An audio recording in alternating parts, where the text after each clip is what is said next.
were troops of the Leibstandarte Adolf Hitler, and wore black dress uniform and full white leather harness. They saluted smartly as Canaris and Ritter passed inside. The hall was truly remarkable, with mosaic floor, doors 17 feet high, and great eagles carrying swastikas in their claws. A young Hauptsturmführer in dress uniform sat at a gold desk, 2 orderlies standing behind. He jumped to his feet.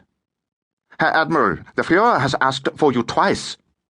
My dear Hofer, I didn't get his summons until half an hour ago, Canaris said.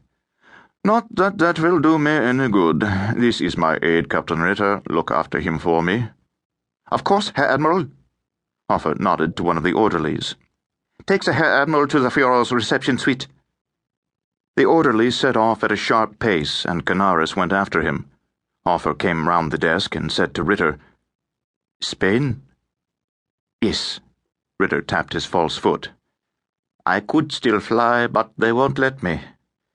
"What a pity," Hofer said, and led him over to the seating area. "You'll miss the big show." "You think it will come?" Ritter asked, easing himself down and taking out his cigarette case. "Don't you? And, by the way, no smoking, if yours express order." "Damn," Ritter said, for his pain was constant and cigarettes helped. "Sorry," Hofer said sympathetically. "But coffee we do have, and it's the best." He turned, went to his desk, and picked up the phone.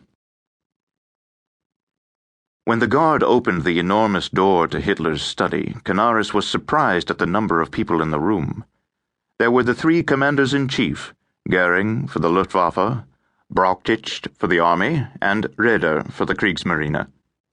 There was Himmler, von Ribbentrop, generals like Jodl, Keitel, and Halder. There was a heavy silence, and heads turned as Canaris entered.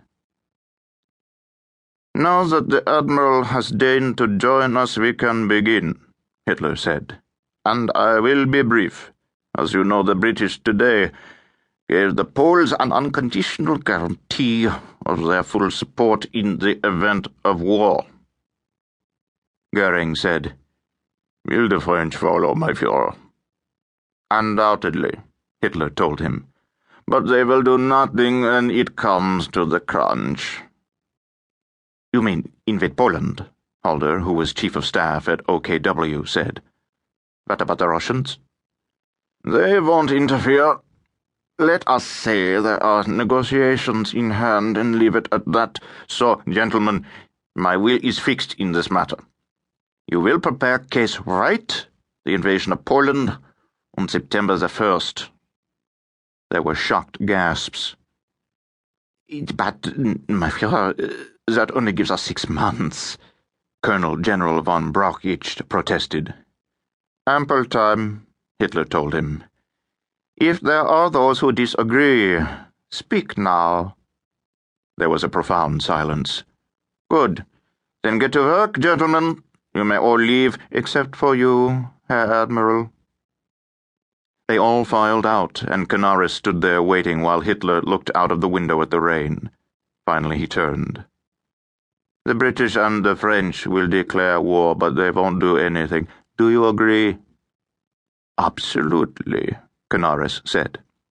"We smash Poland, wrap things up in a few weeks. Once it's done, what is the point of the British and French continuing? They'll sue for peace." "And if not?" Hitler shrugged.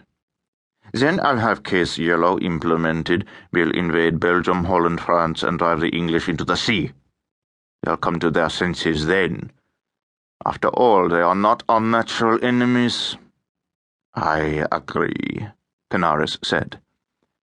"Having said that, it occurs to me that I should demonstrate to our English friends as soon as possible that I do mean business." Canaris cleared his throat. "Exactly what do you have in mind, my Führer?" Hitler gestured towards the huge map of the world that hung on the far wall. "Come over here, Herr Admiral, and let me show you."